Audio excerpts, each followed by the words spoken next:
Good afternoon, ladies and gentlemen. Thank you for attending this afternoon. My name is David Reed. I was one of the original 17 members of the Citizens Committee appointed by the City Council to look into the issue of public safety in our community. Excuse me. So a little bit of the background. Last fall, the City Council, by resolution, adopted unanimously by it, determined that it was appropriate for the city to form an advisory committee on public safety issues, specifically with respect to the police department, the functioning of the police department, its staffing, and its facilities. And so the committee undertook the direction of the council. There were actually 16 participating members of the Citizens Committee. We lost one due to health reasons early on in the process. But the committee met and learned and debated from about January until May, when it submitted its final report to the City Council with respect to public safety. There are, I think, a few members of the original committee here. If you would stand or wave and let the audience know that you're here. Thank you for attending.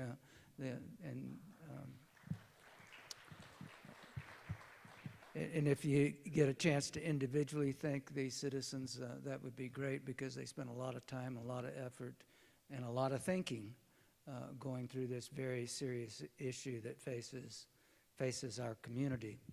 At the end of the day, the committee submitted its report to the council, in which it undertook two things with respect to public safety in the community. One was the staffing issues with respect to our police department and housing of facilities, and to determine whether or not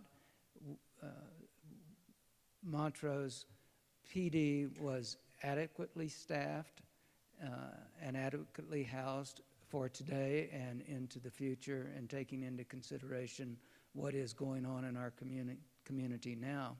And if the committee determined that staffing issues needed to be addressed, as well as facilities issues, then to look at how to best fund the need if the need was determined to be there.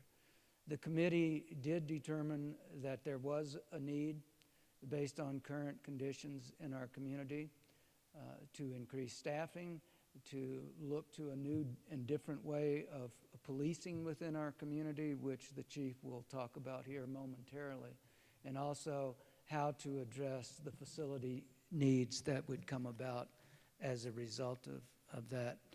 Let me take a quick moment and introduce to you who you will be hearing from today. We have Mayor Dave Bowman, of course, Chief Blaine Hall, who I'll introduce momentarily. I believe City Manager Bill Bell is with us today. Somewhere, there's Bill back there.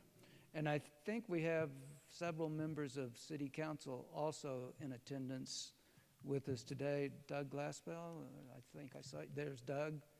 Barbara Bynum, I saw Barbara, and Judy Ann Files back here. Thank you all for attending, just so that you, as citizens of the community, know that the City Council has been working very hard on this particular issue, debating just how to approach the need that faces us, and you'll hear a lot about that today.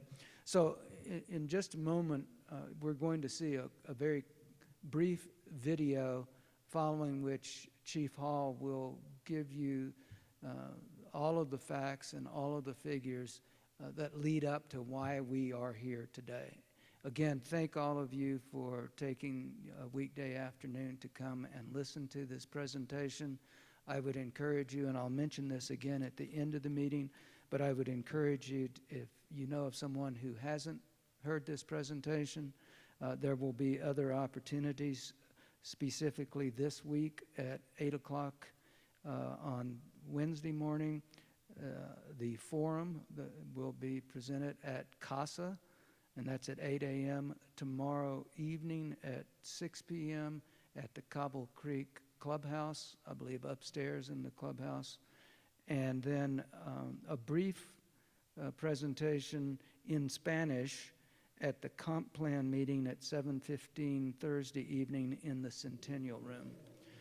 I will mention those again, so I would encourage you, if you know of anybody who has not seen this presentation, encourage them to do so. I believe it is eye-opening. I think you may well see it the same way as I do, and certainly we'll be here to entertain your questions after the chief's presentation. But I want to end the introduction just to set the stage with what the committee actually said to the city council, which the city council has acted upon and is acting upon, and which brings us here today.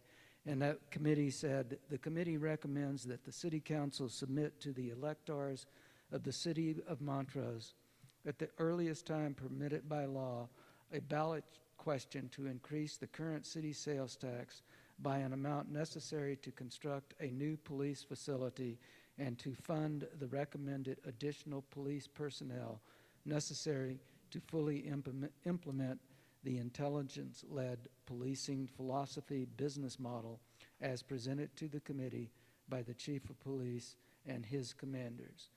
And it went on to recommend that a percentage of the proposed sales tax increase be dedicated specifically to capital improvements, and that portion of the sales tax be terminated or sunsetted following payment in full for the capital improvements. So with that, I'd like to show a brief video and then introduce the Chief of Police, Blaine Hall. Thank you.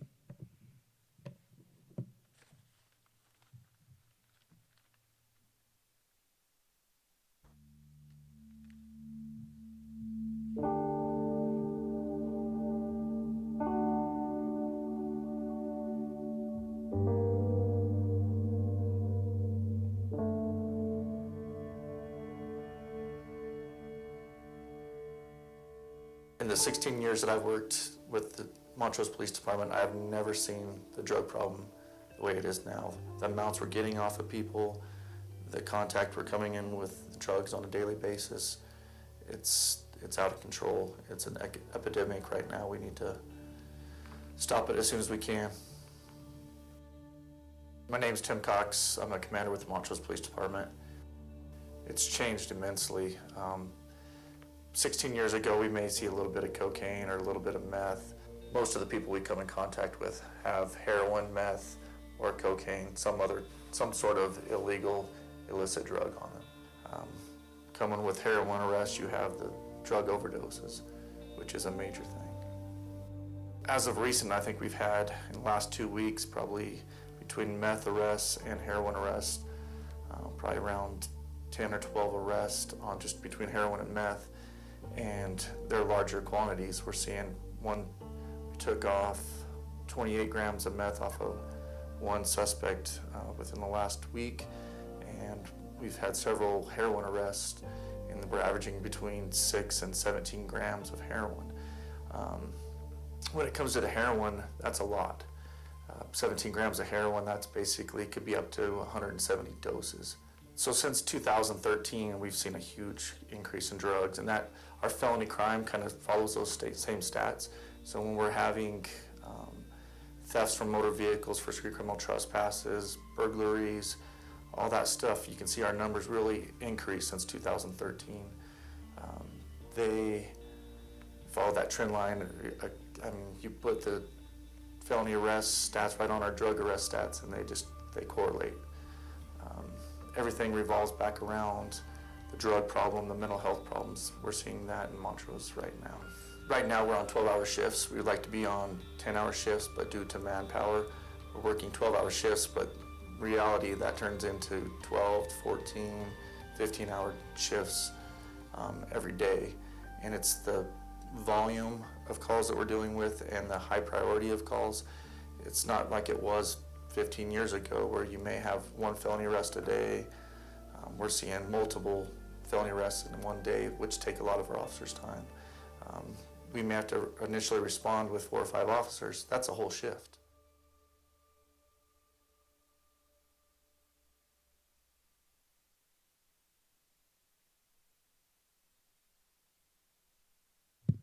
There we go.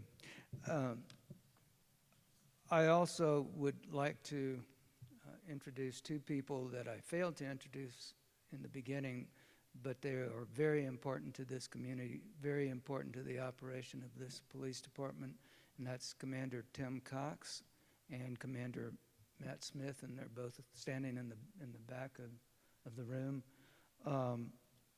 Folks, we have a really wonderful police department in this community, and I've always thought that, but I've had the opportunity to interact with them in a positive way, not because of my own misconduct, obviously, but in the last 6 months, and it's been a great experience. We have people, men and women, who are really committed to keeping Montrose safe, continuing to make it safer as we go into the future. And without any more, let me introduce our Chief of Police, Blaine Hall, who will give you all of the facts and probably prompt some questions from you that we'll be happy to entertain after his presentation. Blaine? Thanks, David.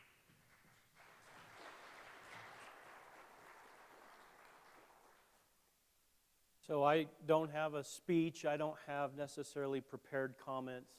I come before you today just to present the facts of Montrose as it has changed. I used to say Montrose is changing. Well, folks, the changing is done, although it does continue to change in some aspects, and unfortunately not for the better. But even this morning, when I walked out to my car, the sun is shining, and my grass was freshly mowed, and it's just beautiful. And I live in a fairly nice neighborhood, actually American Village. I was talking with Commander Matt Smith here the other day, and he mentioned an individual that he spoke with, not unlike some of the individuals I speak with. And they say, I just don't see it. I don't understand what you're telling me. Anecdotally, you say that Montrose has changed and we have the worst felony crime problem that we've ever had. We have the worst drug problem. It's an epidemic that we have ever had. Our mental health situation is the worst that it's ever been. And we're taxed. Because I get up in the morning and I come out and the sun is shining and things are beautiful. And I drive down East Main Street and things are beautiful, other than there's some traffic issues that we all know about. And this is probably what you imagine. The city of Montrose does a lot of great things, and we host a lot of different community events that really showcase Montrose as just a great community to live. And it's good, and that's what we should be doing.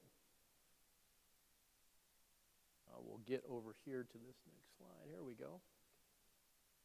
But this is the community that also the Montrose Police Department knows and understands. In 2010, we logged 23,000 incidents that Montrose police officers handled in some way, shape, or form. In 2018, we're up to over 31,000 incidents. And I want you to remember the 31,000 because it's important as a ratio to the number of police officers that we have on the street at any given time. And this is what our officers know and understand. In 2010, the gold bar, we took 480 felony reports. In 2010, we made 268 felony arrests. We've seen a 51% increase in felony crime in the city of Montrose since then, and now we're at 724 reported felonies in 2018, and we made 272 felony arrests. And that dip right there, and this here compared to this, that's our clearance rates. And interestingly enough, this number right here, I would estimate 25 to 30% of that are drug arrests. Because we're actually pretty good at arresting individuals who are dealing and using drugs, and we'll talk more about that.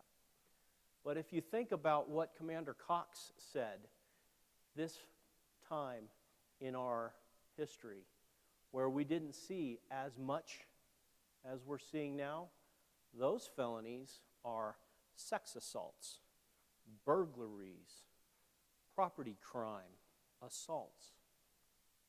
That stat is not much different than that stat. And folks, we're still seeing sex assaults, burglaries, but now we're seeing robberies. Actually, 8 of them year to date this year. 8 of them. And we are 70% over our drug arrests from last year today. So it begs the question, if we're doing 30% of that as drugs, we're actually making less arrests. We're solving less sex assaults, burglaries, major thefts, serious assaults, robberies. So our clearance rates for those crimes, and they're very important crimes to solve, are actually lower. And I'll explain to you why that is here in just a minute. I'm not here to throw stats at you all day, because the stats are something that's important, and I want you to go away with the facts. But this stat is one of the most concerning. IACP, that's the International Association of Chiefs of Police, says that an appropriate response time for a Priority 1 call, which is a life safety call for service, that means that's an in-progress burglary, robbery, sex assault. You need a police officer there now. In 2010, that red line right there, we were at 6 minutes and 13 seconds in our Priority 2 response, which is mostly everything else, the stuff that can wait. We were 1 second off of that. And in 2018, last year, 16 minutes and 57 seconds for a Priority 1 call for service. Response times is something that's measured across the nation for a police department in its effectiveness to serve the public and ensure that they're safe. And folks, this is tough. We're not making it. And the very plain and simple fact of the matter is, we're not making that metric. Let alone this one right here, 37 minutes for all the other things. In fact, my wife waited over 2 hours. She's a probation officer, and she needed help with one of her clients. She waited 2 hours for a police officer to call her back the other night. And the reason why it's because of this. It's because of last week, in a section in the north part of our town, we had 2 drug dealers shoot it out with each other. And we had bullet casings littering the street. And residents calling saying, we need help because there's a shootout in the middle of our street. And then later that Friday, our officers got in a foot chase with an individual, ended up having to use a taser on him in front of Columbine School. He was armed with a handgun, he had a tactical vest, and a large amount of drugs. This is a problem, and it's taxing our resources. And I even get to the point where I can't believe what is going on. It keeps coming and coming and coming. and it's affecting our ability just to keep the community safe. So, our ability. This is currently what our ability is. We have 6 patrol sergeants that work the street. They're supposed to supervise. They're not supposed to handle calls. They're supposed to arrive on scene, although they do. The reality of the situation is they do. And they're supposed to ensure the officers are doing their job safely, that the arrests that they're making are appropriate, and that they're investigating the crimes that they get reported with their due diligence. So we have 27 patrol officers, although the city has done a very good job of increasing that staff over the years, for a total of 33 to include 2 school resource officers and 1 crime-free officer. In our detective division, we have, I said 3.5 detectives because we have 3 and a detective sergeant. The detective sergeant is supposed to supervise that division and not take cases. The reality of the matter is he does. And so here's how it works at the Montrose Police Department. In detectives, that's our felony investigation unit. They are supposed to investigate all the felonies, the sex assaults, the robberies, the attempted murder that we had on East Main Street about 2.5 months ago, and everything else that is a felony. But here's the issue. There's not enough of them because they're having to investigate and put so much time into things like the Alta convenience store robbery that happened here about a month ago, and the attempted murder, and the 69 sex assaults on average that are reported to the Montrose Police Department every year, most of those being against children. They're about 60 man-hours apiece.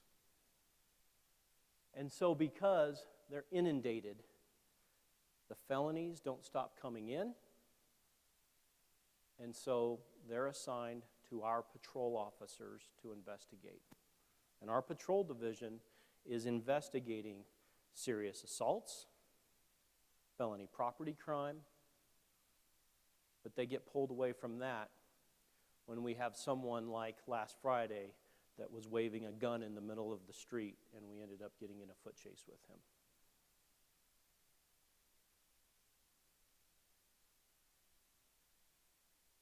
So this is what we're dealing with.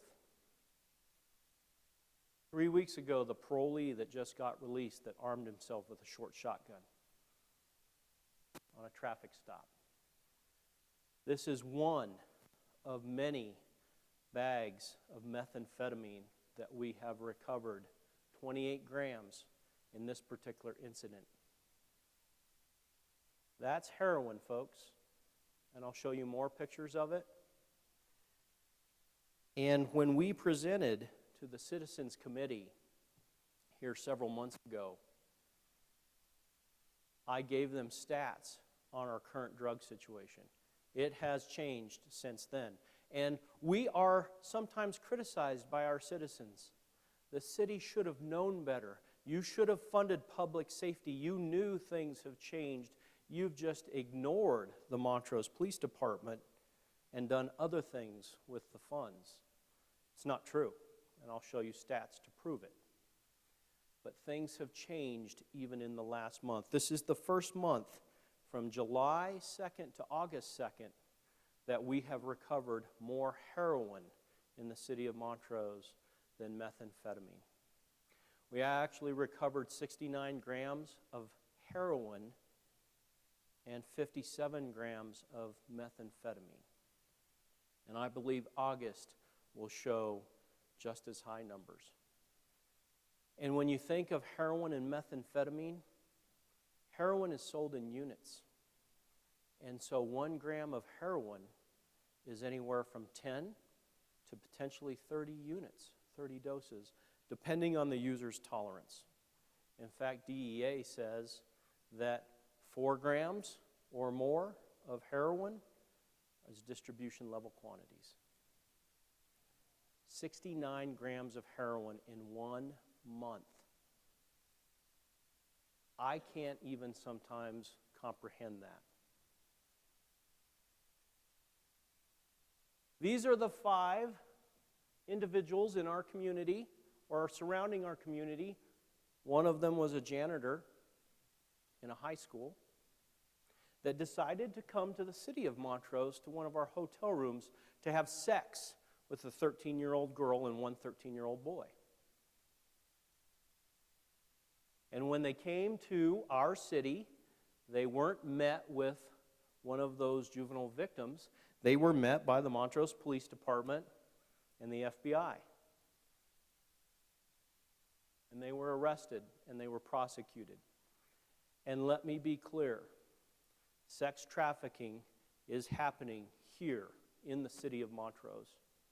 You don't just decide to go have sex with an underage girl out of the blue unless you've done it before, unless you've gotten used to it, unless you're brazen about it.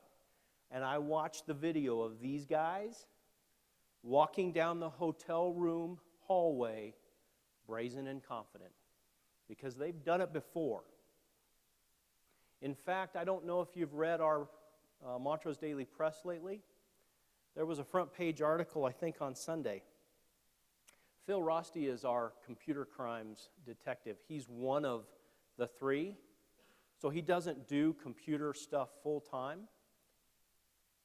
But we have been issued lots of computer crimes equipment from the U.S. Secret Service. And it's been a great partnership. And we have analyzed over 40 terabytes of data, not only for the Montrose Police Department, but for the surrounding agencies. 40 terabytes of data, images, is part of that. Because at times in the history of the city of Montrose, we have been told that we have actually ranked as high as 3 in the state for the downloading of child pornography, not by the amount, but by the IP address, by the number of people that are downloading these images. And here's the really sad part about it. I've sat right in Phil Rosti's office and watched in real time as someone in our community is downloading child pornography. We know when it happens. We can find the person. We don't have the resources to do it right now because of the armed robbery, attempted murder, because of the guy running through a neighborhood armed with a handgun and a tactical vest. There's your armed robber 3 weeks ago, Alta convenience store. This is the stolen handgun out of Mesa County. I want you to remember that agency, Mesa County. And the drugs that we collected from a stolen vehicle when our officer stopped that vehicle on South Townsend here about 2 weeks ago. And I got a few calls. Why were there 5 officers standing around this vehicle? It looked like they weren't doing anything. And we've been criticized because it looks like you've got plenty of police officers and they just kind of stand around. Folks, you don't know what we're responding to. And 10 years ago, this year, we had a police sergeant, Dave Kinnerkinick, that was murdered, and 2 officers that were shot up, and barely, actually one of them didn't come back, the other did. We respond to these types of calls because this is what we're dealing with today. And we will respond with a full shift. And I'll tell you what a full shift means to us today, right now, here in a minute. Because I don't want to stand over the top. of another dead officer. And we're also training right now. And I'm sure that many of you probably own your own business, or certainly have trained employees in the past. You don't hire them day one and send them out. You have to have someone train them. In fact, our training program is 3 months long because we want to make sure that we produce the best public servant possible. And situations like this are very good to get our trainees involved in because it teaches them safety practices.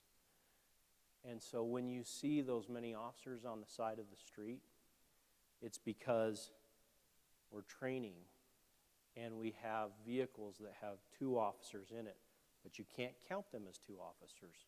It's just 1.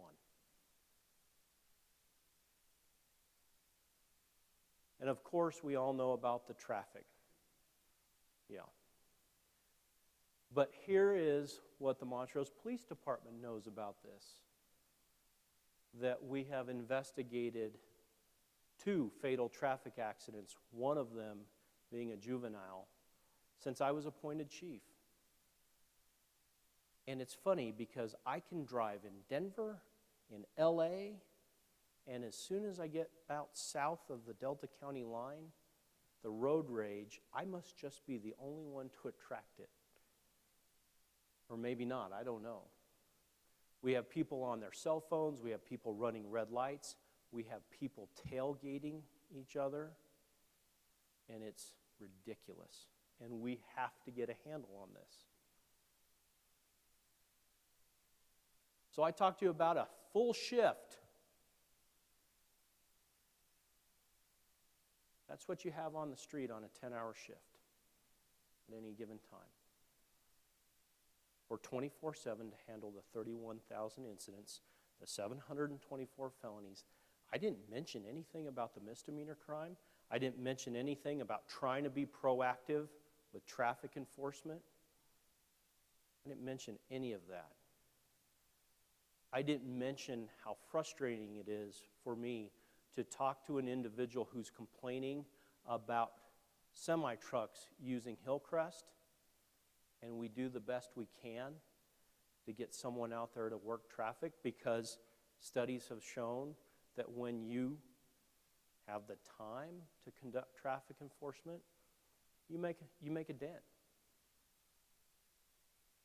But to be honest, trucks on Hillcrest, while it's important, we can't get there. We just can't. And we can't sustain it. Now, to be fair, we also have a sergeant that's supervising. And the sergeant does take calls, but they're supposed to supervise these 4 individuals. And so, our funding. This is our current funding. And we have been criticized, the city has been criticized, about how they spend their money, especially in the realm of public safety and streets. Folks, this pink section of the pie right here, this 30% equals $16,614 of general fund money, which is the money that the police department and public works is funded out of. And so when you hear the city has a $56 million budget, that's true. But public safety can't be funded out of the enterprise fund, which is 23% of the city's budget, because that's water, sewer, and trash.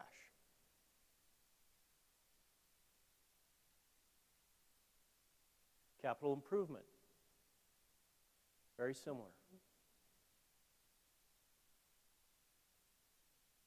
And when you're told that the city doesn't fund public safety out of the general fund enough, or hasn't kept up with the sales tax increases, today, I take that back. And I'll explain why I'm using 2018's numbers. In 2018, the city funded the Montrose Police Department 43% of the general fund. And it's even higher today in 2019. It's actually 45%. To fund all of these departments. Public Works gets 31% of the general fund. And the city currently has $40 million of deferred street maintenance. For general services, that's everything else. That's courts, that's engineering, city administration. The list is quite large, and if you want to see me afterwards, I can discuss with you exactly what that entails. Is 26%. And so, here it is. These are the facts. And if anything else that you walk away from today, whether you agree that public safety needs help or you don't, at least be armed with the facts. The Montrose Police Department, in the sum of the 5 divisions that we supervise, patrol, administration, which includes detectives, the drug task force, code enforcement, and animal control, have increased the overall budget to public safety up to 45% of the general fund in 2019. In fact, with all of these combined, we are now just below $8 million. Whereas in 2011, we were just above $5 million. You do the math, that's well over $1 million, $1.5 million that the city has increased in the public safety budget. But we do our best to do as much as we can with grants. And we have a mental health problem here in our community. It's fueled by substance abuse for sure. And so we went out and studied what are other agencies in the United States doing to address the mental health situation in their community. And the best practice currently is to actually embed a mental health master's level clinicianist right in your police department, to ride with your patrol officers, so that when we come into contact with someone who is suicidal, she's right there and can fast track mental health services for that individual. How much do you ask we would pay for this? The city of Montrose hasn't paid anything for this because we partnered with the Mental Health Center and they got a grant. And the city of Montrose, I think recently I heard at a council meeting, goes after grants up to the tune of $2 million, grant funded, different things that the city does. This is our hallmark mental health services program, and it's been excellent. But what we've decided is that Holly is a resource and shouldn't just be a resource used for the city of Montrose. So we went out and we got a grant to get her a vehicle so that she could increase her response. And it's kind of better because if she's riding with one of our officers who's not on a mental health situation and another one of our officers does have one, then she can respond separately. But as of right now, actually this week, she's spending time at the Montrose County Sheriff's Office because she's a resource and we have a county-wide, actually a region-wide and a national issue with mental health. And it's all fueled, in my opinion, by drugs. And so she's now going to ride to the West End. she's now going to service individuals in Montrose County with the same crisis management tools that she's brought to the city of Montrose. And I'm going to stand in front of you here today, and I'm going to talk tough about drug dealers, about the people in our community that are causing social harm to our citizens. If you've ever lived next to a drug house, and I have, it's miserable. And it ruins your neighborhood and it ruins your community when you see your own SWAT team from across the park of your own house hit the drug house that's next to you, because I have. But let me also tell you that we have a tremendous number of individuals in our community that are hooked on drugs. And if you have ever had a family member that have been hooked on drugs, you know how gut-wrenchingly miserable it is. And these people need our help. And I've been counseled in the past that we have to stay within our lane, and we do. The police department does. But that doesn't mean that we can find ways to still help. And this is one of those ways. So let me ask you what your thoughts are. In 2018, Mesa County passed a public safety sales tax because you see, public safety sales taxes aren't unique. They're not a new thing. They passed one in 2018, and they are hiring a multitude of deputies right now, and have seen some incredible stats in crime reduction, actually about 30% reduction in crime because of resources and because of a program called intelligence-led policing. The city of Grand Junction in April of this year passed a public safety sales tax and is now hiring many more police officers because they're facing the same issues that we are. Delta County will put a public safety sales tax on the ballot in November, a whopping 1%, to share 0.5 with the Delta County Sheriff's Department and 0.5% with the City of Delta, their police department, and the municipalities within Delta County. What do you think is going to happen? What has already happened? Did you hear me mention Mesa County? Folks, crime goes where there aren't resources. That's the reality. That's the fact of the situation. We can discuss, debate, funding all day long. The fact is, they're here because they've moved from other communities where they're getting hassled all the time. Where a friend of mine in Mesa County said, it's been fantastic because the criminals are actually telling us we're not being fair to them. I would love it if some of our criminals came up to our officers and said, you're not being fair to us. We need to leave. Because that's the premise of intelligence-led policing.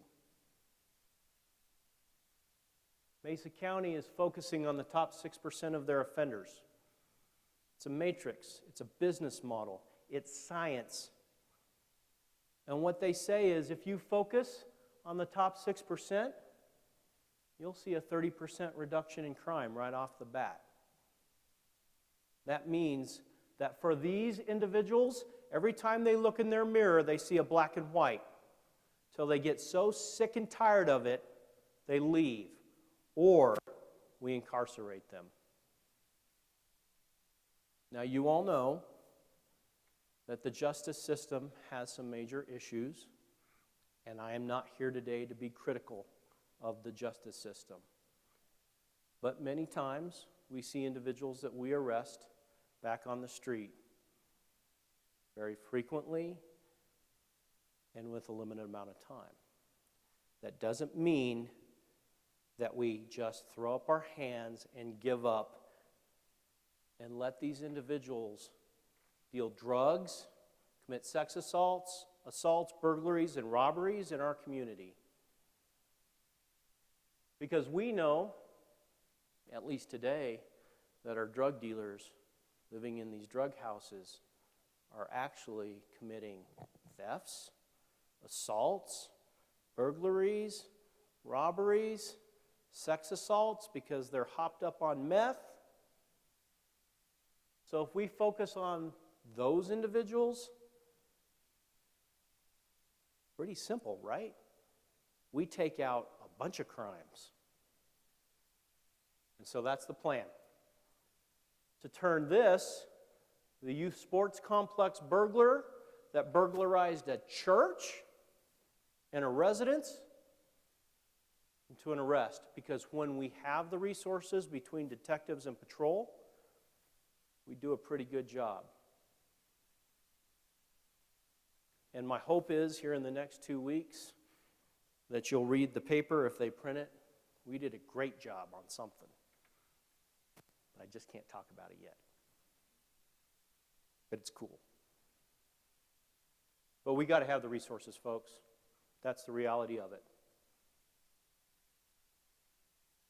And so here's our plan. We presented our need to the Blue Ribbon Public Safety Committee. And based on their work and our presentations, this is what we came up with. First of all, we need the appropriate number of officers on each shift. But we're actually almost there. We need 6 officers per shift. That includes the sergeant. So a sergeant and 5. Because we want to go to a minimum staffing of 5 officers per shift. With 6, that means 1 can be on vacation, in training, or sick time, and we still have the proper number of coverage. This would also allow us to get back to 10-hour shifts, because right now we're working 12s, as you saw in the video. Those turn into 14 to 15-hour days, and I'll be honest, our officers are tired.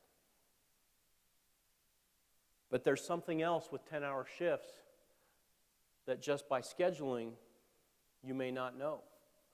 On a 10-hour shift, we can work officers Monday through Thursday or Thursday through Sunday.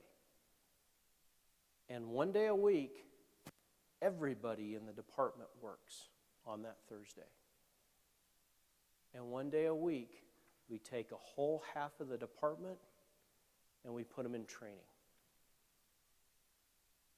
And we barely use any overtime to train our officers, which is so important. Because our community's changed, and it continues to change. Just this last month, we trained an active shooter.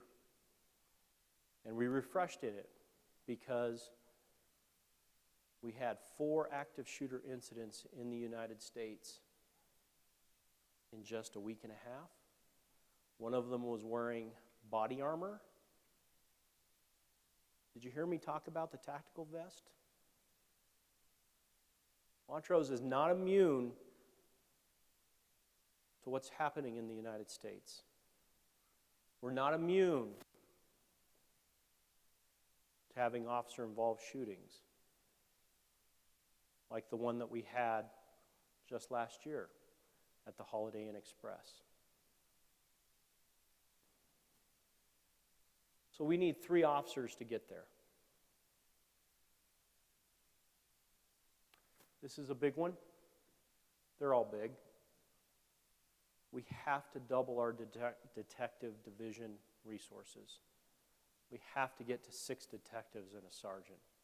We have to suck all of the felony crime investigation away from patrol, back where it belongs, so that we can do a better job in investigating our felony crime.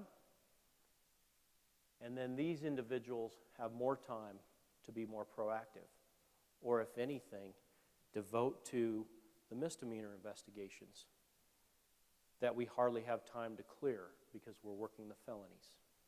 Because they're all important. When you call us and you report a crime and you're a victim of crime, you don't care whether it's a felony or a misdemeanor. You just want it solved. And if it's a property crime, you just want your stuff back, to be quite honest. And we can't get there right now. And then, folks, we've had 2 school resource officers, I think, for the last 15 years. It's time we had a full-time school resource officer in our high school, 1 full-time school resource officer in each of our middle schools, and a school resource officer to cover our charter schools and elementary schools. And so that means that's 4 school resource officers total. We've got 2 right now. That means we need 2 more school resource officers. And these officers do more than just that. They are our trainers for active shooter.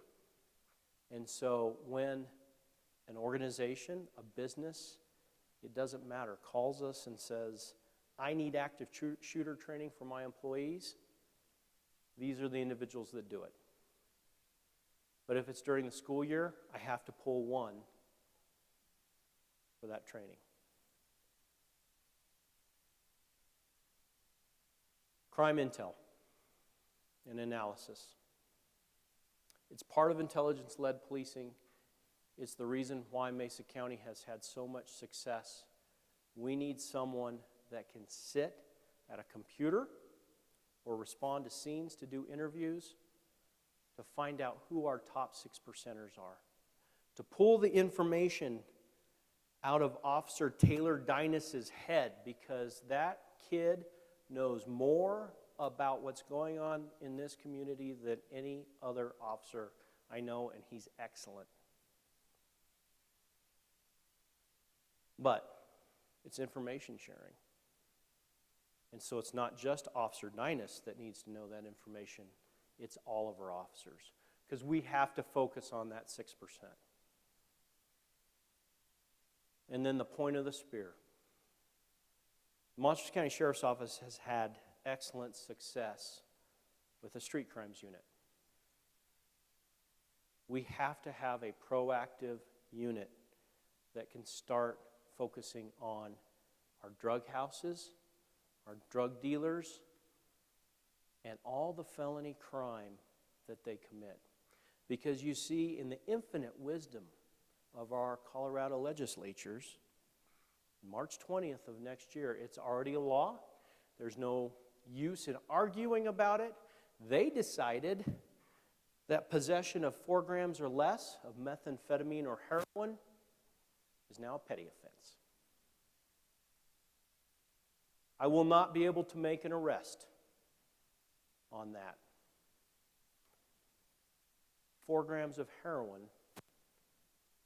potentially 40 doses. And I guarantee it, because criminals are crafty, we will have drug dealers in possession of 3.9 grams of heroin, and I'll be able to write them a ticket. I'll take their heroin, but I'm going to get to write them a ticket. And they'll be right back. So we have to have the resources to investigate the crimes that they commit surrounding the drugs and the drug dealing. Something that Mesa County has also had a lot of success with is a public safety attorney. We had an incident here a couple weeks ago where we took down a drug house. And as soon as we left, they came back. Because that's what happens. In fact, that's what's happening in my neighborhood right now. Because oftentimes, I don't know if you've ever lived next to a rental. It used to be that the house that you lived next door had this really nice man-woman couple, and then they moved away, or unfortunately they passed away, and the house turned into a rental. and it disrupted the neighborhood with the individuals that were allowed to move in, because a property owner from a completely different state who doesn't have any ties to Montrose bought the place. And it doesn't happen all the time. There are some very responsible renters and landlords and property owners. But the fact is that we have seen that sometimes these individuals don't care. And that's why we need someone to start filing abatements and civil orders against the owners of these residences, because all they're doing is perpetuating the problem. And so hopefully I'm painting a picture for you under intelligence-led policing. It's about turning reactive into proactive. It's about taking drug investigation away from those officers, felony investigation away from those officers, and look, all of a sudden, they have time to be proactive. So we're only asking for 3 of these because we need to be proactive in all of this. And of course, our traffic issues. And so we're asking for 2 traffic officers. And those officers would be trained to investigate our fatal crashes, and they would be trained to investigate all crashes while they were on duty. Because right now, these officers are the individuals that respond to Walmart to take the private property accidents, or anywhere else that you call us, taking time away from being proactive. And then, of course, we're going to be busier. And so we would ask for 2 records techs to handle the increased number of cases, and then 2 civilian report takers. Because after studying many of the departments just even on the western slope, it doesn't make sense anymore to pay a police officer a decent wage to sit in the office and take a found property report, a lost property report, when we can have a civilian do it. And so we would be looking at 2 civilian report takers. Again, to pull that responsibility away from here so they can be more proactive. So that's what it is. It's 14 police officers in different units. And if you add all that up, you'll find that only comes to 13, and you'll ask why.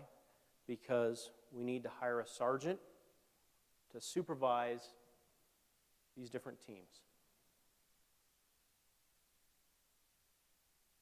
And then 6 civilian positions for a total of 20. I think the other day the Montrose Daily Press said it was 17 police officers. It's not. It's 14 and 6. And so this is a perfect opportunity to talk about our take-home cars. I read an article recently, a letter to the editor from an individual who I respect and is very much entitled to his opinion. And I can see why you would think that a take-home car program is a luxury for our police officers. In fact, it was said, I didn't have a take-home car when I was working. Let's start with the low-hanging fruit, because that's what this individual said. It was the cost. You could just eliminate the take-home cars, go to a fleet, and save a ton of money, and you wouldn't even have to ask the citizens for an increased sales tax.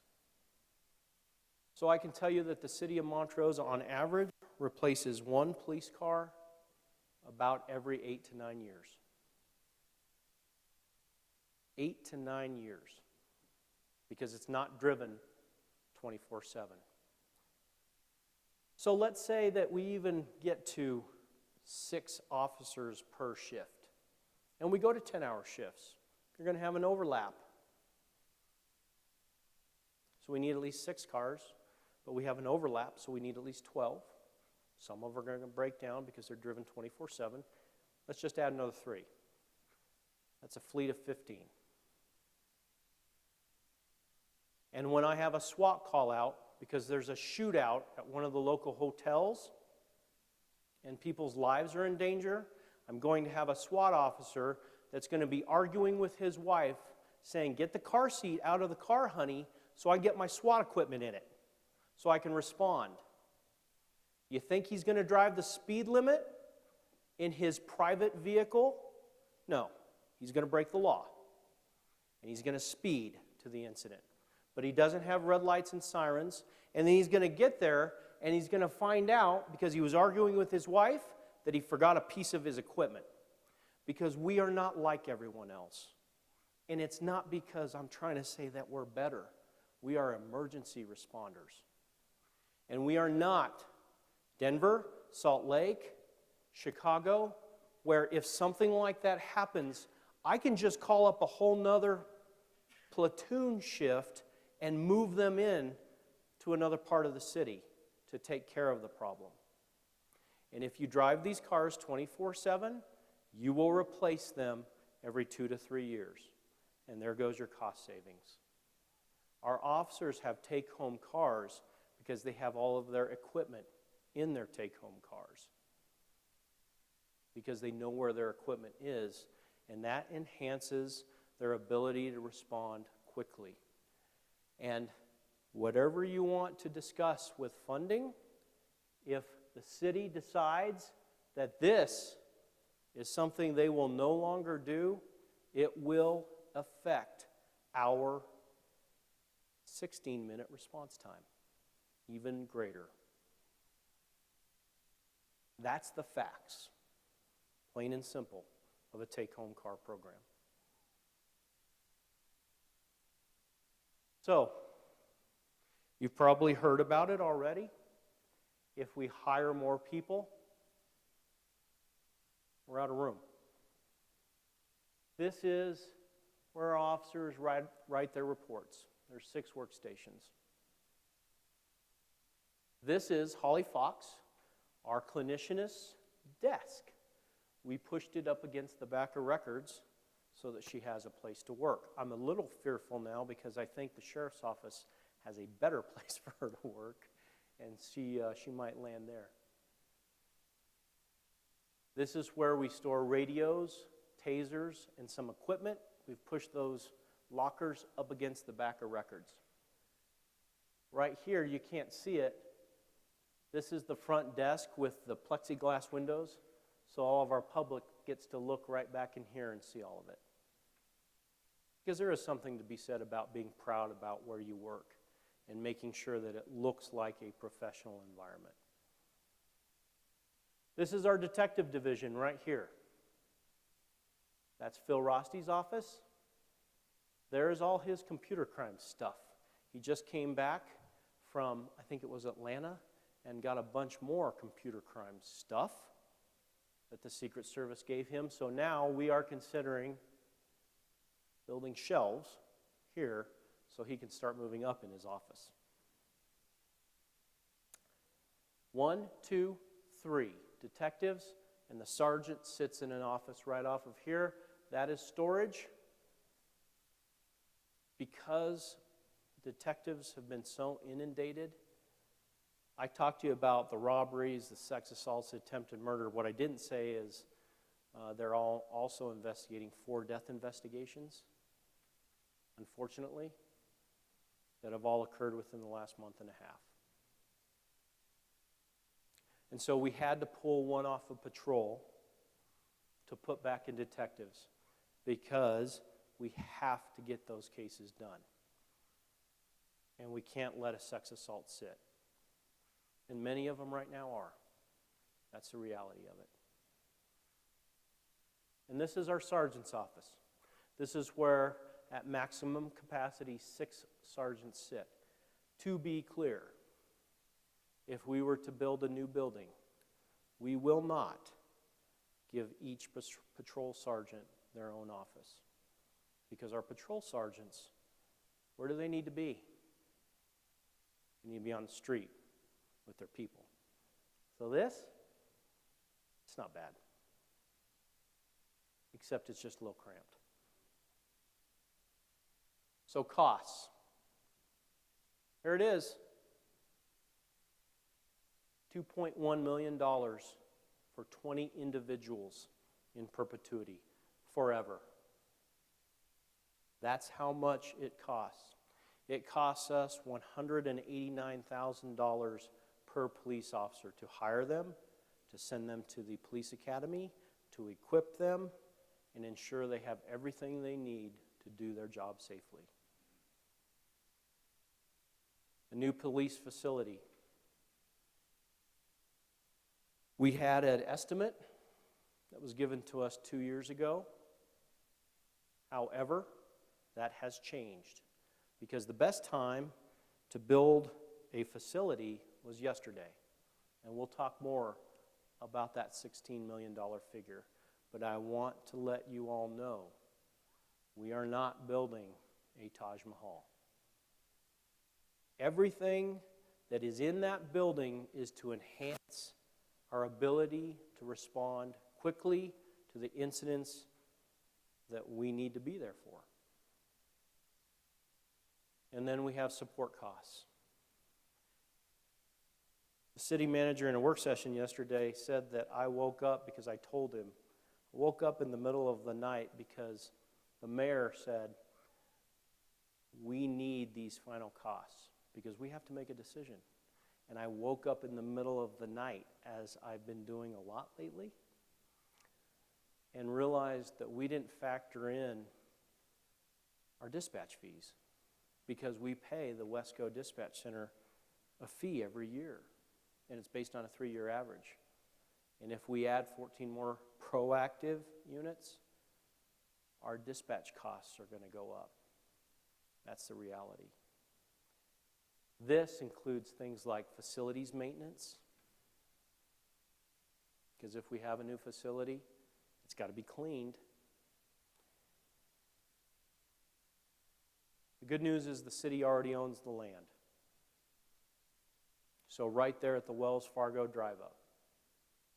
So let's talk about what that looks like in cost, at least. We would be looking at a 2-story building, a 12,500 square foot footprint. You see right now, with all of our evidence, all of our storage, the police department, where we store our MRAP, we are living in 11,980 square feet.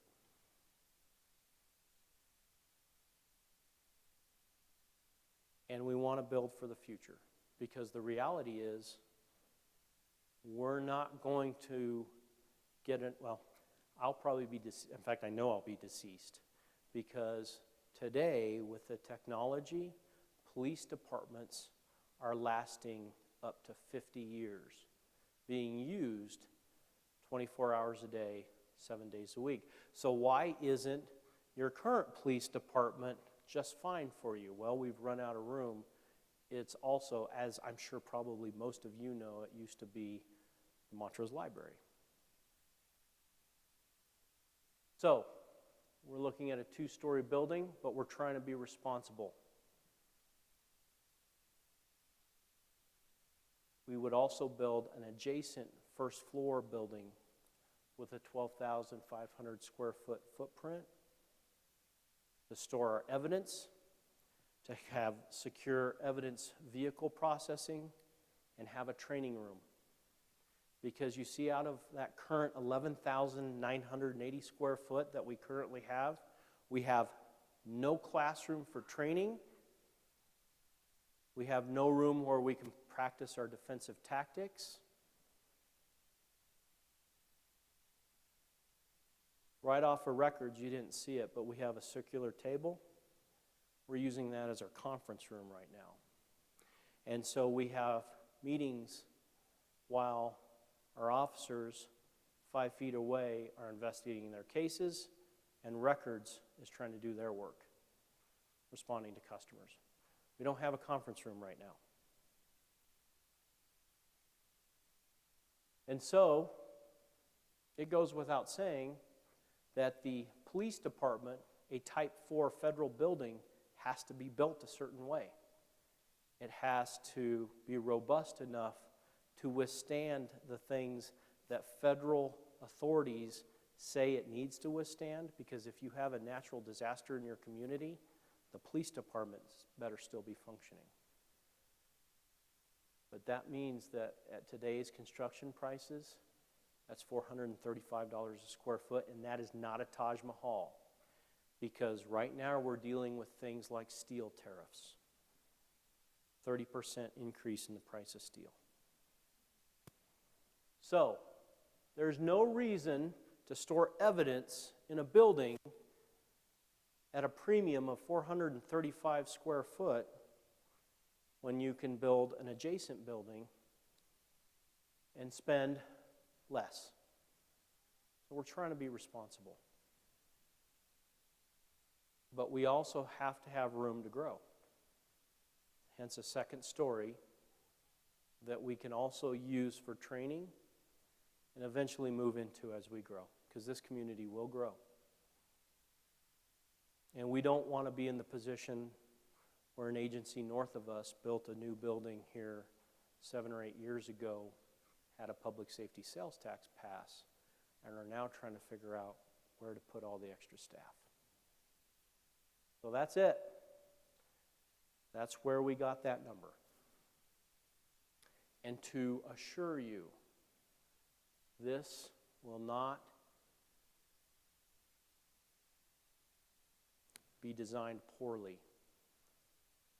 We will hire the correct individuals to build a police station correctly, using the best practices for the future.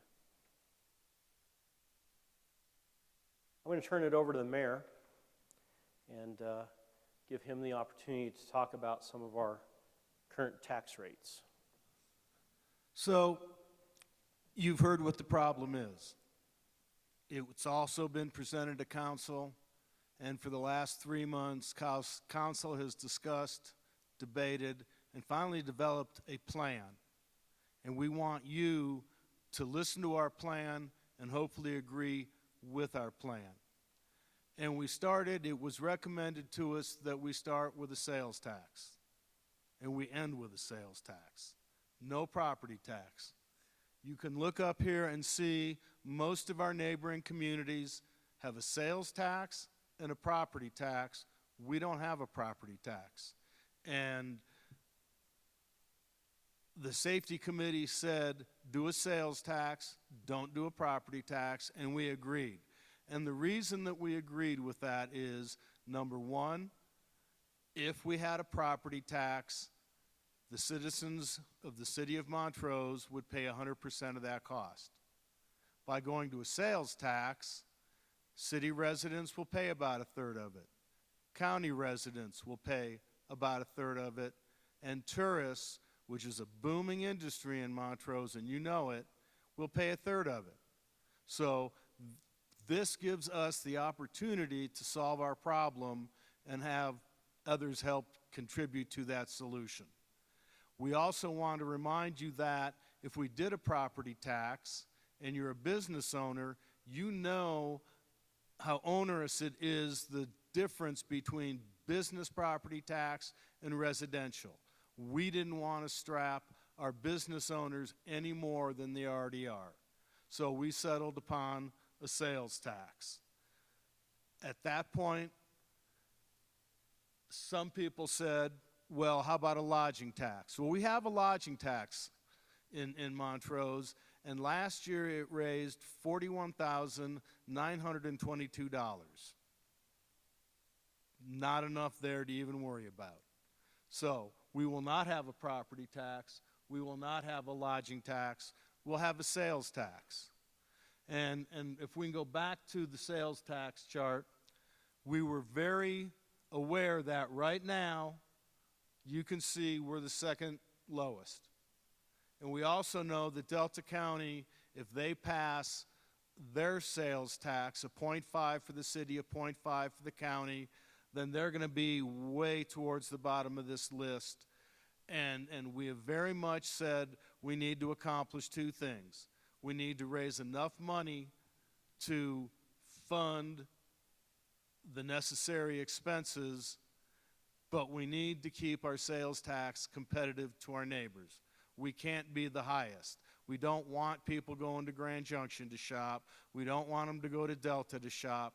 We want to stay here in Montrose. And we also know that the people from Telluride, from Ouray, from Ridgeway, from Olathe, they all come to Montrose and shop.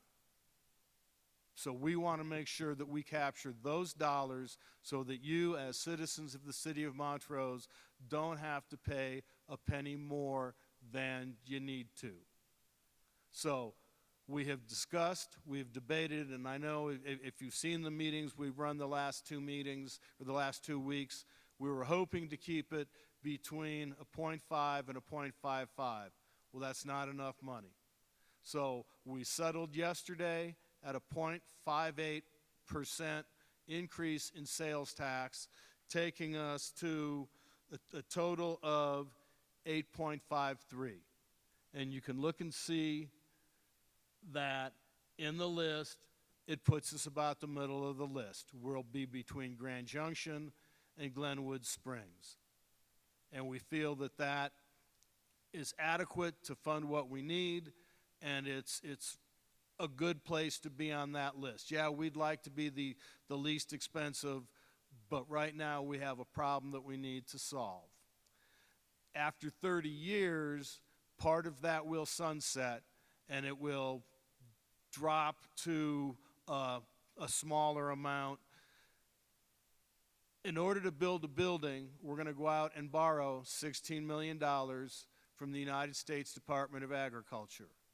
We can secure a loan at 3.5%, and our mortgage will be for 30 years. And it's just as you go buy a house and you get a 30-year mortgage, the city's going to have a 30-year mortgage.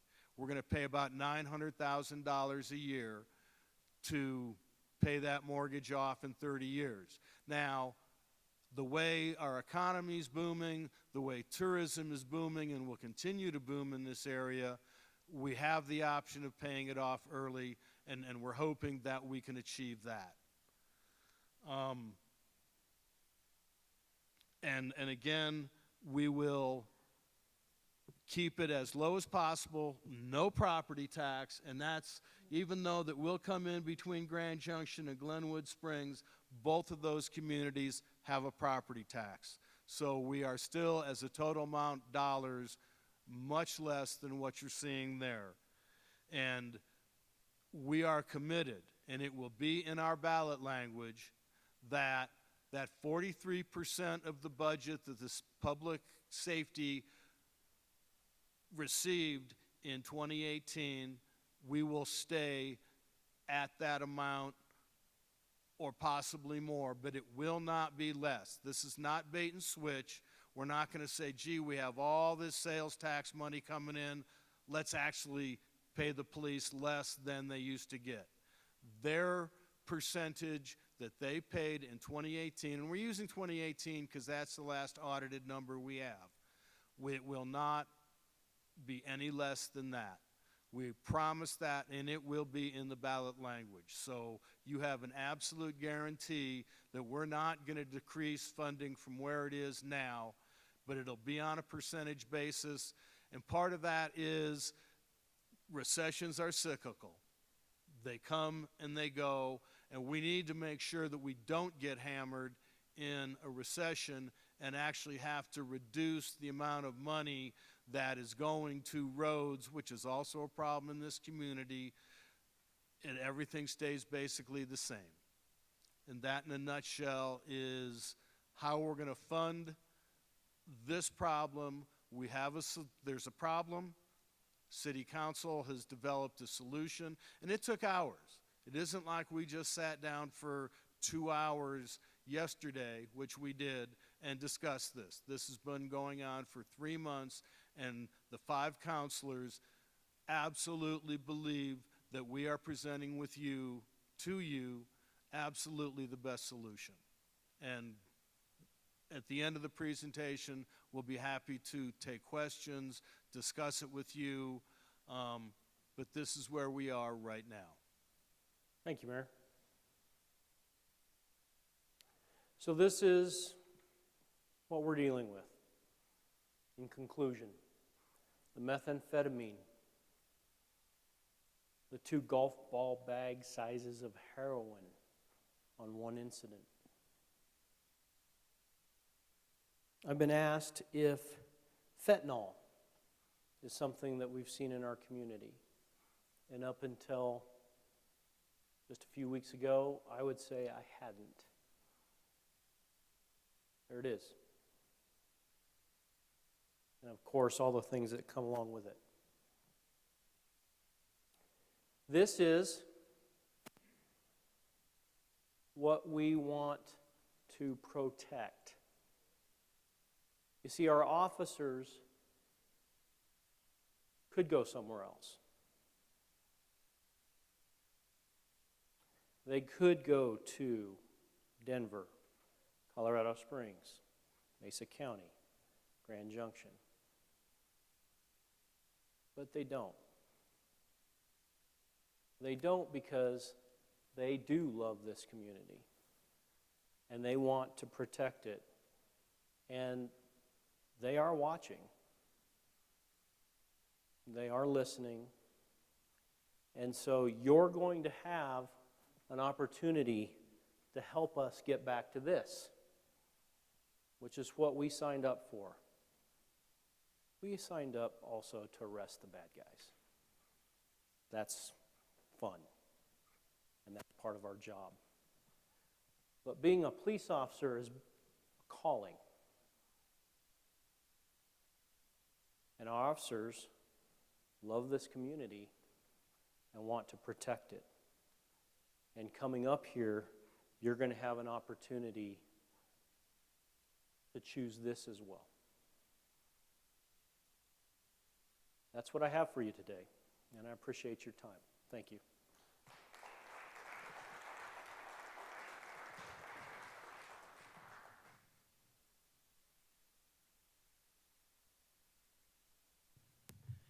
Thank you, Chief. At this point, as we had indicated earlier in the program, we're going to open this up to questions and answers. I believe we have a couple of microphones around the room. Bill Bell, I believe, has a microphone. And someone else. Anyway, we will field questions. The Chief and Mayor, City Manager, myself will field any questions that you might have. So with that, we'll take the first question. Yes, sir.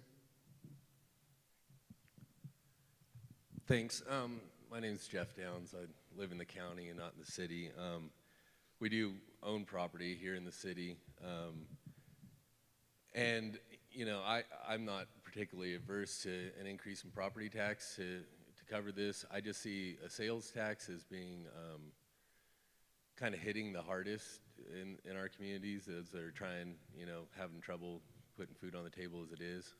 And also those of us in the county who won't be able to vote on this issue, but will definitely be paying for it at the grocery store. I'm just asking, why can't we look for those of us that want to invest in our community at a municipal bond issue for permanent infrastructure, such as the $16 million building, to where we could, as private investors, invest in our community instead of being taxed without having a vote. That's pretty much I have a lot of questions, but I'll just, the municipal bond issue, I would like to see, you know, I mean, I kind of understand why, because sales tax, you'll never have to pay it back. Municipal bond, you're going to be responsible to your investors. Free money is easier than, you know, money that's going to have to be repaid. But have you guys explored that? And why can't we put that on the table? A municipal bond still has to be paid back. And we would, Jeff, we would still be using a sales tax to pay that back. So I don't, and again, that would put the burden 100% on the citizens that live in the city of Montrose. And I understand the county residents don't get to vote. We didn't make that rule. And there's no, that's a state law. There's, as far as I know, there's absolutely no way to change that. David, didn't you look into that several years ago for Mountain Village, or is? Yes, we did, and your question is a good question, and it's one that has been faced in the past. And to be perfectly honest with you, nobody likes a tax, right? Whether it's a sales tax, property tax, lodging tax, your natural reaction is to be adverse to giving your money for something that you didn't go to the store and pick out to buy and take home with you. That's understandable, but what we've got to recognize and understand is that we have to pay for our protection. We have to pay for public safety. This whole community, it's not, you know, it's not a novelty, it's not a toy, it's not something tangible you can buy and take home, but you can buy peace of mind. And that's what we need to do as a community, is assure the public's safety, assure that our kids are safe when they go to school during the day, when people are on the streets traveling from one place to another. And the only way we can do that is for the public to contribute through our tax structure. And we as a committee looked at what would be the most fair tax. And the most fair tax, in our opinion, under the circumstances, was a sales tax. And we can debate that issue, but it's not going to make the problem go away. And so I'd be happy to talk to you or to any other individuals in more detail and not take others' time as to why we arrived at that conclusion, but I think there are good reasons as to why that did occur in the way that it did. And I don't know, Bill, if you have anything to add to that. No, I think the mayor and David covered it really well. Even if you were to do a municipal bond, you would have to have a way of guaranteed money to make that bond a payment every year. It's a requirement, so you can't just raise the money, build the building, and not pay it back. So you'd still have to generate a tax in order to make that annual payment on the bond. And that's only for the construction of the building. There's the $2.1 million in perpetuity of operational money that's needed that has to come from an ongoing tax. You know, finally, one other thing I'd like to add too is that although Montrose County citizens can't vote for this, it's been asked, well, how do I benefit if I live in Montrose County? You need to realize that not unlike the many multiple incidents that have happened just within the last week, the Montrose County Sheriff's Office lives right in the city of Montrose with us. They back us up constantly. An officer here this last week said, thank God they're there because they have to. And so if we can increase our staffing, our hope is that the Montrose County Sheriff's Office can actually serve the citizens of Montrose County. Yeah, my name is Larry Iles. I live in Montrose, and I've been here for 40 years. And I would raise the question of, did you look at the possibility of impact fees? Because I keep reading in the paper that this need has been necessitated by growth. We all see a lot of growth in town. And impact fees are intended for that very purpose, to help mitigate the problems associated with growth.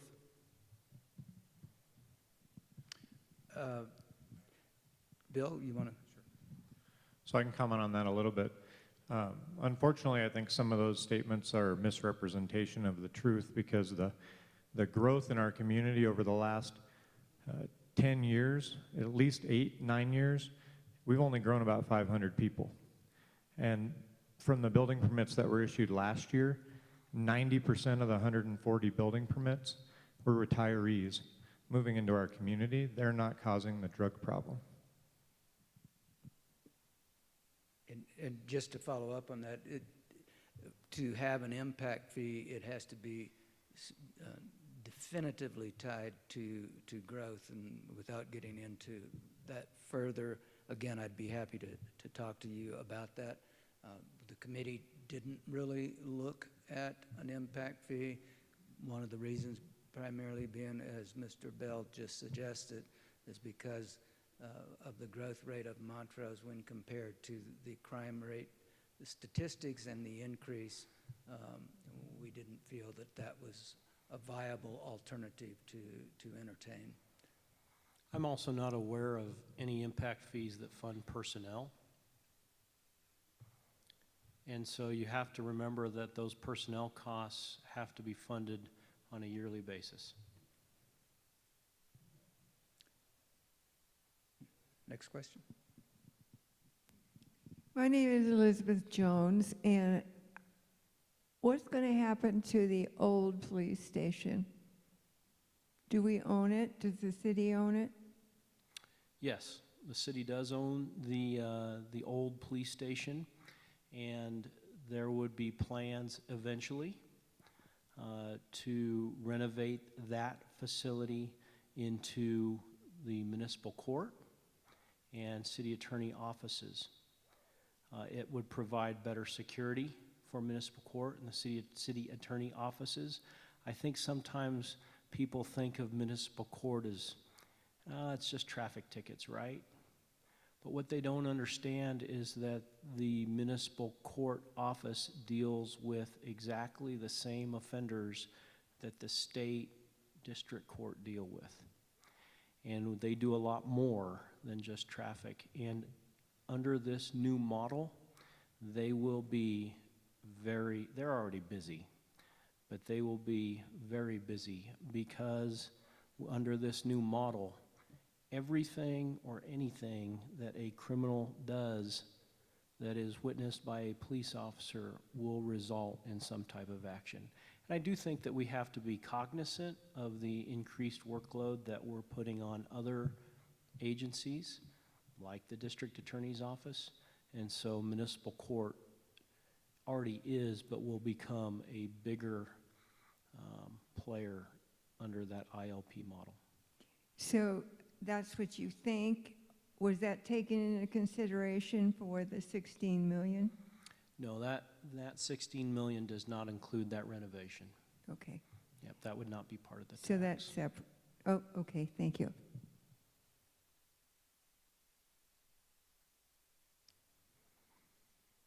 Next, any other questions?